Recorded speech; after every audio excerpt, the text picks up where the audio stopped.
দেশের আলোচিত শিল্পগোষ্ঠী এস আলম গ্রুপের কর্ণধার এস আলম তার পরিবারের সদস্যদের ব্যাংক হিসাব তলব করেছে জাতীয় রাজস্ব বোর্ড। 15 আগস্ট এনবিআর এর আয়কর বিভাগের রাজধানীর কর অঞ্চল 15 থেকে এ সংক্রান্ত চিঠি সব ব্যাংকে পাঠানো হয়েছে। আওয়ামী লীগ সরকার আমলে সুবিধাভোগী অন্যতম বড় শিল্পগোষ্ঠী ছিল এস আলম গ্রুপ। তবে এ গ্রুপের শিল্পগোষ্ঠীর বিরুদ্ধে অর্থ পাচার সহ বিভিন্ন ধরনের অনৈতিক কর্মকাণ্ডের অভিযোগ আছে। ক্ষমতার পালাবদলের মধ্যে এনবিআর এর নতুন চেয়ারম্যান আসার পরদিন এস আলমের ব্যাংক হিসাব তলব করা হয়েছে।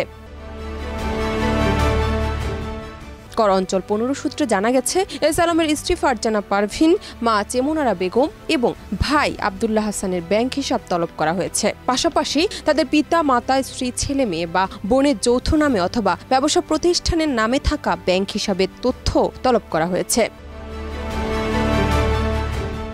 এছাড়া তাদের নামে থাকা ক্রেডিট কার্ডের তথ্য চাওয়া হয়েছে। ব্যাংকের পাশাপাশি আর্থিক প্রতিষ্ঠান, জাতীয় সঞ্চয় অধিদপ্তর ও ডাক বিভাগের কাছে থাকা হিসাবের তথ্য চেয়েছে কর অঞ্চল 15। নাম প্রকাশে অনিচ্ছুক একজন কর কর্মকর্তা জানান, এস আলম ও তার পরিবারের সদস্যদের কর নথির সঙ্গে বাস্তব সম্পদের তথ্য যাচাই বাছাই করতেই এই উদ্যোগ নেওয়া হয়েছে। জান্নাত নিপু, দেশ রূপান্তর।